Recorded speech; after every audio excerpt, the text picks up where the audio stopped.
গত ১ বছর আগে ফেসবুকে একটা বইয়ের পেজের সন্ধান পেয়েছিলাম। খুব ইন্টারেস্টিং, সব পুরনো ম্যাগাজিন, বই অতি অল্প দামে সেখানে বিক্রি হয়। তা ২ মাস আগে সেখান থেকে একটা পোস্ট থেকে ২১টা ম্যাগাজিন কিনেছিলাম। এতদিন হাতে নেওয়ার সৌভাগ্য হয়নি, যেহেতু ইন্ডিয়ায় পেজ, অতএব ইন্ডিয়ায় এই জিনিসটা কিনে এক রিলেটিভের বাসায় রাখতে হয়েছিল। অবশেষে ২ দিন আগে একটা কাজে ইন্ডিয়া গিয়ে বইগুলো হাতে নিয়ে আসার সৌভাগ্য হয়েছে। খুব লোভনীয় সব জিনিসপত্র বিষয়ক এক একটা ম্যাগাজিন, স্মারক গ্রন্থ যাই বলি। যেমন প্রথম বইটা মেলা নিয়ে, এটা ২০০১-এর সংখ্যা। লেখক সূচিও খুবই সমৃদ্ধ। এটা প্রচ্ছদ নিয়ে সংখ্যা, এটা ২০০০ সালের। এটা খুব ইন্টারেস্টিং। এটার শরৎচন্দ্রকে নিয়ে নয়, এটা দেবদাস উপন্যাস নিয়ে সংখ্যা।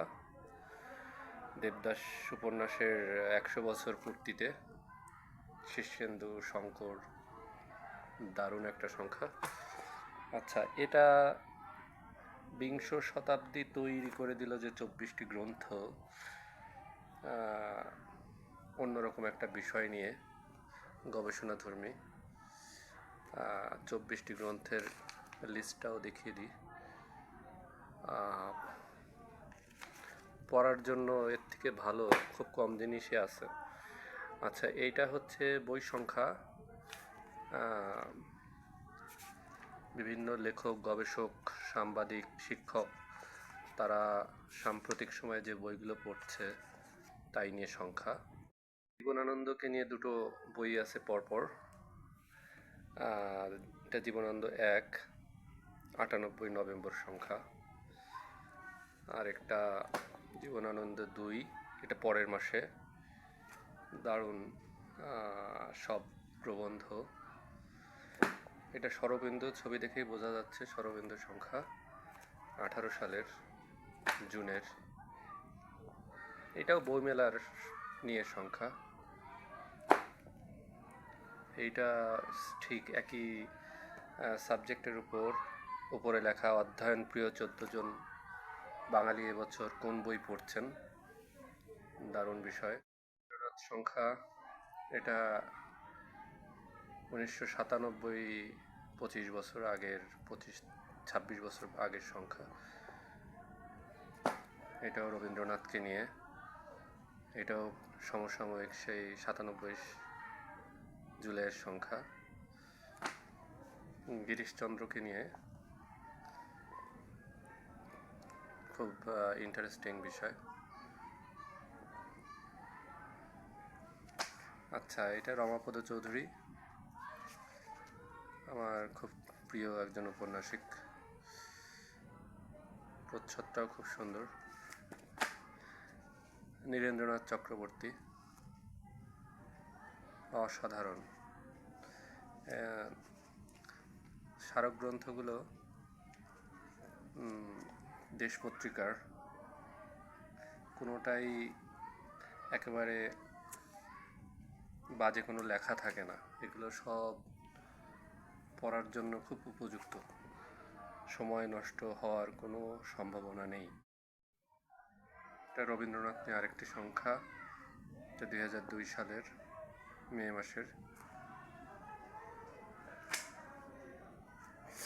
এটাও রবীন্দ্রনাথের প্রবন্ধ নিয়ে। এটা সুনীল গঙ্গোপাধ্যায়ের যে বড় প্রবন্ধটা আছে, এটার উপর বই অলরেডি পড়া হয়ে গেছে আমার। তারপরেও আরও দুটো সুন্দর প্রবন্ধ আছে বিভূতিভূষণকে নিয়ে। আগে কখনো বিভূতিভূষণের উপর আলাদা করে সংখ্যা পাইনি, স্মারক, এইটাই প্রথম। আশা করছি খুব ভালো হবে। এটা উদয় শঙ্করকে নিয়ে। ইন্টারেস্টিং হলো, এখানে MF হোসেনের লেখা আছে, রবিশঙ্করের লেখা আছে, অমলা শঙ্কর, উদয়শঙ্করের ওয়াইফ। দারুণ। জীবনানন্দকে নিয়ে আরেকটি সংখ্যা, এই সংখ্যায় নির্জনতম শব্দটা জীবনানন্দের থেকে অ্যাপ্রোপ্রিয়েট আর কারোর সাথে যায় না।